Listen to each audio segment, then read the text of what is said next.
there's destruction everywhere, and out of the one thing he sees is something buried in the sand. I'm so sorry to bother you, that this is our house. This is your house?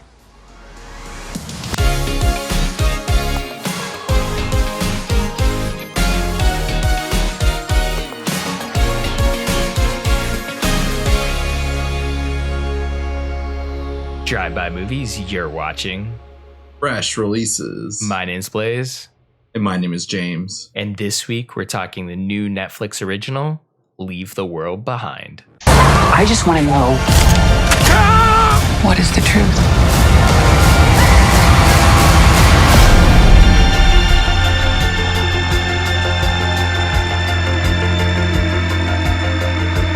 In Netflix's new film, Leave the World Behind, a family's getaway to a luxurious rental home takes an ominous turn when a cyber attack knocks out their devices and two strangers appear at their door.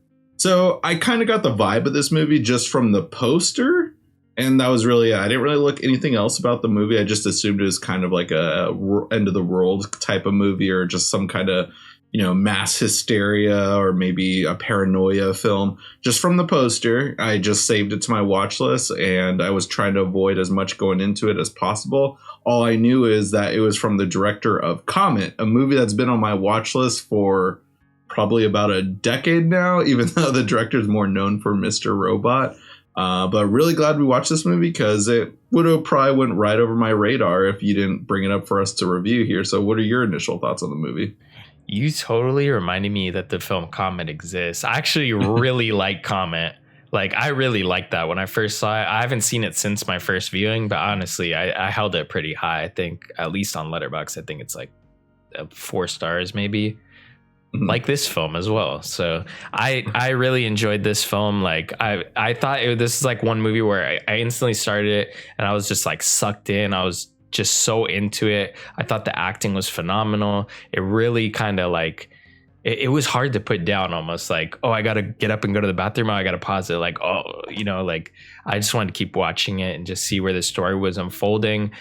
I know that some people are saying like maybe it doesn't stick the landing, and even I felt like at first maybe it doesn't stick the landing. I won't get into the ending, but I was like, wasn't really sure. But yeah, I feel like now that I've sat with the film for a little bit, I enjoy the ending. I think it's like the perfect ending in a way for a movie where this film definitely brings up a lot of questions, but no matter what the answers you're going to be given for a film like this, they're never going to suffice. These types of movies, you know, this paranoia conspiracy movie almost in a way, like if it was to really tell you what was going on, like it won't really be the thing that you actually want in the first place. Yeah, 100%. I love this movie also.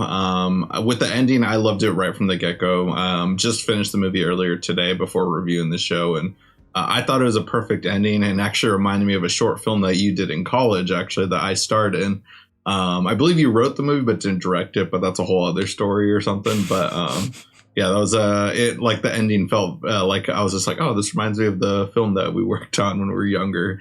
But I loved it. I thought it was perfect, and just was like a great like ending with just also, without spoiling it, but the TV show, no, I don't want to spoil anything on the ending, because I highly recommend you watch it. It's on Netflix. It's a 4-star movie for me. It's one of the best of the year, in my opinion. It's probably going to be in my top 3 movies of the year. Still haven't like figured out which is my favorite of the year, but it's up there.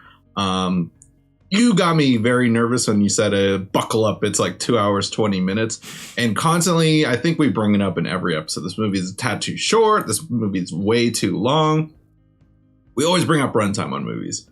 I hate long movies. I hate anything that's 2 hours. I hate anything that's above 2 hours. This movie just flew by, though. Yes, it's a little obnoxious to be that long, but there's a lot also I could see them cutting out, but I enjoyed every aspect within this movie, to where just like this is like perfect Hitchcock thriller where just like it's giving you little pieces little by little and keeping you on the edge and escalating scene to scene to scene. Like, it was the perfect example of how Hitchcock says it's much more scarier to know that there is an explosion about to happen on like a vehicle versus having it just happen suddenly and everything. That's what this movie felt, by just feeding us little appetizer bites to develop to the next scene and just keep escalating it from there. And I absolutely loved it. It's just like kept me on the edge of my seat the whole time watching this movie, and I absolutely loved it. Yeah, definitely. I didn't realize the runtime was like what it was before, but then once I started, I was like, oh shit, this is like 210. You know how you could see on Netflix, like right there. So I was just like, oh, I'll just send him a message, you know, just let him know, like, so that he can set aside enough time to watch this and doesn't think it's shorter. But then I was already like maybe 10 minutes in after that, but I even included in the text, but dude, it's pretty good so far. Like I'm already sucked in, you know, and I think like it just got even better from there. Like you said, like every scene almost feels like a mini vignette or like a mini short film in a way. There's a lot, or not every scene, but there's a lot of scenes in this movie that almost feel like a mini short film with their own like conclusion and everything that leads into the next one. It just, every scene like almost builds up this world that they've created, that you're still trying to figure out what even is this world throughout the entirety of the film. And I think towards the end, we kind of get like it laid out for us, which I appreciated, but I think from a lot of the reviews I was checking on Letterboxd, seems like people wanted maybe even more, that the conclusion of the film wasn't satisfying enough. For me, it was. I'm like, okay, like I feel like this is like that perfect kind of almost like parody in a way. Like it just kind of goes somewhere where it makes sense in our modern time, but also there's just little like kind of funny tad bit funny moments here and there. But I think the best part of this movie is like the writing and obviously the acting. It was honestly phenomenal to see all three of these actors just kind of lay it out. I read that Denzel was supposed to be in one of the original roles, but then Marshall Ali is in it, and I thought like he's always somebody that I've kind of batted around like, hey, is he a great actor, is he not? But honestly, he really brings his A game in this movie. I think Denzel obviously would have done a great job. He's one of the best actors alive. But seeing, you know, Marshall Ali really kind of give his take on it and really kind of solidify him for me as an actor. I mean, I'm not interested in Blade at all, but just seeing him in this movie playing the character of GH was really something. Yeah, he knocks it out of the park, and I really love that every character is like overall smart and handles it the way I think anyone would kind of approach the situation. Everyone isn't overly hard-headed, despite Julia Roberts starting that way, kind of. Everyone does take both sides into account, despite everyone kind of being like, you know, they have their opinions set right from the get-go, but they're still open-minded to listening to other people's thoughts and, you know, not being overly crazy. I'm glad that this movie never jumped into just the hecticness of humanity that we see in like The Walking Dead or The Last of Us and stuff. We see the aspect of that, I guess you could say, before the world absolutely goes into crap. And I appreciated the aspect of just like everyone just being overall smart and understanding what the situation is and being able to read situations very well, especially the daughter too. Like, you know, she doesn't hate everyone. She's kind of a smartass the whole movie, not the most likable person at times, but Marshall Ali's daughter is who I'm talking about. But I just liked how she approached situation, just like, and also when she's talking to her dad, like, are we in this together? Because I don't trust these people. Like the dad's this, the mom is this, the son is this, the other girl's like Donnie Darko staring in the woods. Like I was just cracking up, and just I loved how everyone was smart and just knew how to approach each situation.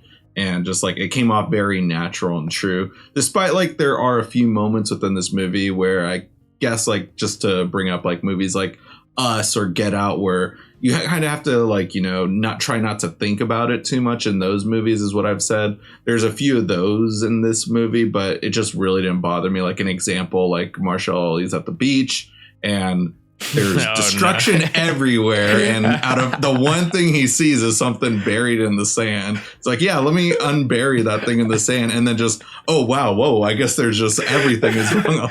Like that scene, like, you know, it was a great suspense building scene, but like I was just like I rolled there, but I didn't let it fault the movie though. I was thinking when he was running in a straight line, because even my wife was saying, like, she's like, really, you gonna run in a straight line like every movie? Like he couldn't just run to the left or right? Like, yes, that too. Funny. So there is a lot of those like movie tropes in it, which is funny. I don't know if that was also like kind of playing on you know, because I felt like this movie did have an element, like some elements of parody, especially with one of the characters' like plot lines. But I don't know if that, like definitely, you know, maybe played into like some of the tropes that this movie also plays with. I thought for what you're gonna say about suspending your belief was gonna be like the deer kind of like elements. That was also another thing too. I didn't want to go into that aspect too much because the deer and the flamingos, like, I mean, I guess, yeah, it makes sense when they sense stuff. Animals do weird things, but so like I liked that aspect of them kind of watching them and like, you know, the creepiness of Julia Roberts turning the lights on and off when she was like refilling her wine glass and you see them in the distance. Then she turns off the lights and they're gone. Like those scenes were cool. And I was fine with the daughter being like curious on them. But then, you know, in the climactic scene, I was like, all right, this is a little too much. But it, again, like I said, there's stuff in this movie where you do kind of have to suspend your disbelief within the movie, but nothing to where it bothered me. I can see it bothering other people, but just like, you know, sometimes I'm just like, is the movie's good enough and the writing is good enough, the performances are good enough, I'm gonna overlook that. And there's certain movies where I can't overlook it, where some people hail it as the best movie ever, and I might not. But with this movie, it worked out for me. I'm not saying this is the best movie ever. I'm just saying this movie just overall worked for me, and I was invested enough to kind of let it slide. Yeah, definitely. I thought that this movie was excellent. I'm really excited to see if you know, Sam Esmail's next feature film. I don't know if this. Oh, I guess this isn't his first feature film because he also did Comet. But I know he did like about 3 or 4 showrun 3 or 4 shows in between these two movies. I mean, correct me if I'm wrong in the comments below. If there's other movies that he directed, I'll definitely be checking them out. But I think off the top of my head that he's only directed like maybe around those two, in the ballpark of that. So yeah, anyways, I think if you have Netflix, definitely check this out. It might not be for you, but I think seeing that like my letterbox is so divisive, it's like people either really like this movie or absolutely hate it. That lets me know that this film's actually something to talk about. Exactly. And everyone was talking about Bird Box when it came out. I mean, I think the pandemic kind of helped that movie, but I'm glad that this movie is getting a lot of people to talk about, because I'd rather see sequels or prequels about this than I'm not sure. Did we ever get a prequel to? We did get a prequel to Bird Box. Yeah, I forgot about that. Never got around to watching that. No, there's no prequel, is there? I thought there was a prequel movie or something. There's I could be just a wrong. Spanish Bird Box as well. Or like or like Argentina. It's like another country's version of it. And I don't know if they're similar or if they're the same or what. Oh, okay. Gotcha. So, I mean, I know for a while that Netflix did announce that there was going to be a sequel. And with this movie, I'm not saying that they could do... I mean, they could easily do a sequel for this, but I think it'd be more interesting to see, like, you know, what happened within the city if they want to go with a higher budget or something. Because all this takes place, you know, in an isolated small town environment where there's a view of the city. There's a lot you can go in, but I think just on its own, this movie stands out great. And but it's just better than Bird Box is what I'm saying. Like, this is the movie that should have been all the hype, I guess you could say. Yeah, it's on Netflix. Great way to help support the show. Just go watch it yourself. Come back here, leave a comment, and let us know what you thought about the movie. And if you guys haven't already, go ahead and smash that like button, hit the subscribe button, and click that notification bell to get all of our latest updates. And speaking of updates, be sure to catch all our social media links down below for all our updates on Twitter, Instagram, TikTok, as well as our own personal letterbox accounts. That'll conclude this week's episode. Tune in next week for a brand new video.